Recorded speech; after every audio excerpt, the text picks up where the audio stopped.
How's it going, guys? It's Noe here with Young Blood MMA, and tonight we are looking over UFC Fight Night Vegas 101 in the Apex between Mackenzie Dern and Amanda Ribas, and we are going to be going over my picks and predictions. All right, let's get into it. We're going to take a look at the first fight on the main card, Puna Soriano versus Euros Medic. Now, these are two southpaws. They're facing off. They're pretty well matched up.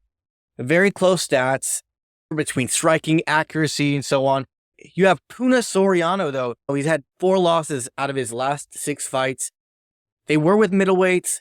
A few of them were top contenders. Not top contenders, but contenders in middleweight. Roman Kopylov, Nick Maximov, Brendan Allen. He just dropped back down to welterweight. Before that, he was doing pretty well. He was winning fairly consistently, getting KOs, submissions, and only to no avail, where now he's having to drop down to welterweight. You also have Medic. He's experiencing a move up right now, currently up to welterweight from the lightweight division, and he just had a loss to Oralby, lost to Jalen Turner. We do have a bigger fighter in Soriano, who has also fought in light heavyweight, so getting in the cage with the lighter, quicker fighter Medic is going to be very interesting to see. Both fighters, they get the KO pretty quickly on in their current wins. I just don't like that Soriano, he's fought at light heavyweight before. He is a proven middleweight, and now he's going down to welterweight. I think he's going to be a little chinny in this fight. I'm just going to be honest. I'm picking Medic to win this. He's faster. He's more technical. I think overall, he's going to be more durable and dangerous at welterweight. So, I think if Soriano had better performances or went that distance with those middleweight contenders like, Brendan Allen or Roman Kopylov, I think I would be picking him. But if that was the case, they wouldn't be making this matchup at all. So, never mind that. But I am picking Medic to win, and I'm going to pick him to finish. I think he'll finish this fight. Hopefully we don't get a ton of decisions back-to-back. That would be a letdown, wouldn't it? Let's move on. Next fight on the card, we have Christian Rodriguez versus Austin Bashi. I really like this matchup. This might be my favorite bout on the main card. I think it probably is. You got a young Austin Bashi, just came off fresh off the Contender Series this season. You probably heard about me rant in a previous video, but man, this kid is aggressive. He's got a lot of pressure. He's just really strong. And he's just he's a cool dude, I think, and at first I was looking at this matchup, and I had to refresh myself on the fight Austin Bashi had on the Contender Series, and I was like, they're putting him against Christian Rodriguez right out the gate. And, I don't hate it. I think this is going to be a good matchup. I want to pick Rodriguez. He does have great ground durability. He's got great counter wrestling. But I am leaning towards Austin Bashi quite significantly. This guy, in addition, was formerly fighting only in bantamweight, and now he's only going to be fighting in featherweight. And he's got the build of a featherweight, too. So I think he'll do well in the UFC. I remember watching, it was Rodriguez when he was fighting Bulgarian, and man, that was some pathetic scoring. It was like a 28-27 on all scorecards, and it was just terrible judging. I think it was probably a draw at best. I don't really think that Rodriguez won that fight, but either way, he lost to Julian Erosa in the first round via submission in his most recent fight back in July. I think that was, which fight night was it? Was it Cortez, Namajunas and Cortez?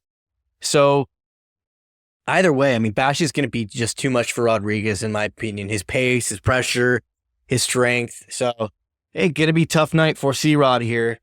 I'm going to pick Austin Bashi by round 3 submission if he doesn't get it, but I think it's going to go the distance. So let's move on. All right, next up, we have Chris Curtis versus Roman Kopylov. Now, I've been struggling with this one, I'll be honest. You got Chris Curtis sitting at a plus 210 underdog and Kopylov at a negative 260. And as of the last week or so, I have been leaning toward Chris Curtis. And, my reasons for that have just purely been he's got more experience. He's 37 years old. He's been in the UFC for a while, was formerly ranked, and I think he's going to want it back. And to be frank, I mean, he's faced off with tougher opponents. You're looking at his resume. His most recent was a rematch with Brendan Allen. There was a close fight.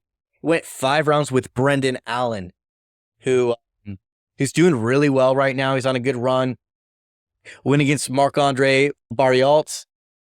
No contest with Nasruddin Imavov. Lost to Kelvin Gastelum back in 2023. A win against a middleweight Joaquin Buckley, which really doesn't say all that much. And that was, 2 years ago. So here's the thing. You got Roman Kopylov. His biggest fight was against Anthony Fluffy Hernandez, and he lost via submission in round 2. And I just see that, Roman Kopylov typically does better against opponents that don't do a lot of takedown defense. They don't train too much on the ground. And then you have someone like Anthony Hernandez that absolutely whipped his ass and rear naked choked him out. So with that being said, I think Curtis is good with his body shots. He's better in closer boxing range. And Kopylov is just, faster, more durable, more well-rounded. He's got pretty good distance management. I think it could be better. But he'll cross the void. He'll go into a clinch. He'll go into strike quickly. I think his biggest challenge will be his cardio, especially if we go into rounds 2 and 3. The thing is, he doesn't do much with his takedown, so it just depends on who's judging and how they're going to score it. But, man, okay, I'm going to switch up right now, and I'm going to be really mad if me switching up on Curtis makes me lose. And especially, I like doing underdog picks, but now I am taking that back. I'm going to pick Kopylov. I think Kopylov's going to win. Frankly, this could go either way, so I'm just going to go with Kopylov. We'll see how it plays out. I'm sure I'll have something to say about this after the fight. But let's go on to the next fight. I don't want to stay on one fight for too long here. All right, next up on the card, we have Cesar Almeida versus Alhassan. Abdulrazak Alhassan. Now, all of Alhassan's wins have come via KO in the first round. He's taking on a skilled and experienced glory kickboxer in Almeida. I don't want to say he's got a prolific record in boxing, but here, let me look this up, actually. Oh, shoot. He's amassed an impressive kickboxing record of 55 fights with 47 wins and 27 knockouts. Damn. Anyway, all right.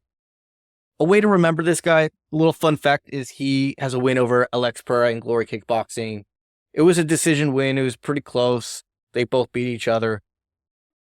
Just something to remember this guy by, because these guys get all mixed in with the shuffle and you start to forget who some of these guys are. They got similar names. You got a ton of Almeidas. So, all right. So back to Almeida, right? Most of his fights, they've typically ended in decision. Almeida, he's pretty durable. I think he's going to actually present some challenges to a stiff stance fighter like Alhassan in landing those powerful punches early on, The other thing about Alhassan is he just performs worse and worse after every round. He just gets progressively slower. He lacks movement. He lacks maneuverability. If Alhassan, if he knocks him down, he's got to go ground and pound quick. He's got to take this guy out quick. If he wants to win, I don't think he's going to win. I think he'll lose to Almeida via decision. I'm just not seeing... Cesar hasn't really been KOing people lately. He had a couple... He has one win by KO in the UFC, and then he's got 3 wins by KO in Shuto, Brazil, Future FC. On the other hand, I mean, you got a 36-year-old Cesar Almeida. I would think because he's Brazilian at 36, he'd be stepping into more of his prime. And you got Alhassan, he's 39. He's got a ton of fights in the UFC. I mean, he's got, no contest to Cody Brundage, loss by submission by Joe Pyfer, brutal loss to Joaquin Buckley, split decision. He's got a ton of KOs early on, but he's starting to kind of edge off his prime here. So, yeah, I'm picking Cesar Almeida to win this. Next fight on the card, we have Santiago Ponzibbio. He's facing off with Carlston Harris. You know, you got someone like Santiago Ponzibbio that he's had a lot of fights in the UFC. You know, he's an older guy. He's 38 years old. He's facing off with Carlston Harris, who's old as well. He's 37. He's had 6 UFC fights. And let's just begin with talking about Carlston Harris here. He has been 1-round KO'd twice in his last 4 fights. Once by Shavkat Rakhmonov at that. So he got knocked out by Shavkat Rakhmonov in February of 2022. He came back. He waited 13 whole months to fight Jared Gooden. He won that fight. A couple months later, he submits Jeremiah Wells. And then he comes back May 2024, right? This was just last May. He got knocked out by Chaos Williams. And he hasn't taken his, year off? Or I don't think, he's probably like, dude, I don't have time to take that much time off. I'm getting old. You know, I'm 37 years old. Anyway, he's coming back, 6-7 months later to fight Santiago. You got Ponzibbio, who has had 4 losses in his last 5 fights. Let's take a look at that. He's got a loss to Muslim Salikov. That fight was a banger. That was the Namajunas versus Tracy Cortez fight night. He has a loss to Kevin Holland. He has a win over Alex Morano, a loss against Michel Pereira. I mean, he's fighting some big names. He's going to win. Ponzibbio is going to win this. Ponzi has a filled UFC record with 18 bouts with the UFC. I probably do underestimate these guys, but it's what it is. You know, Carlston Harris, I think he leaves himself pretty wide open. It leaves me not feeling too confident about his performance. Hopefully, both these guys have a bit more prime to squeeze out on the tail end of their careers. Okay, and now for the main event of the evening, we have Mackenzie Dern versus Amanda Ribas to the rematch. And they last fight back in 2020, so a lot has changed with these ladies. You got Amanda Ribas at a -200 favorite and Dern at +170. You have better takedown defense from the likes of Amanda Ribas, and she's a great striker as well. She's got great judo. I don't think that Dern is well-rounded enough. She's considered one of the best jiu-jitsu fighters in the women's divisions, or at least in strawweight. And we're talking about striking. Now, when Dern fought Lemos back in February, that was UFC 297, Strickland versus Duplessis. She came in short notice on that fight. She almost got knocked out. She was this close by getting knocked out by Lemos. And so in her next fight, I mean, it looked like her striking improved against Godinez. She looked great in that fight. Now, Ribas has notable wins at strawweight, despite she's got a checkered past in the flyweight division. So you go look at her list of fights, you're going to see just a bunch of women's names.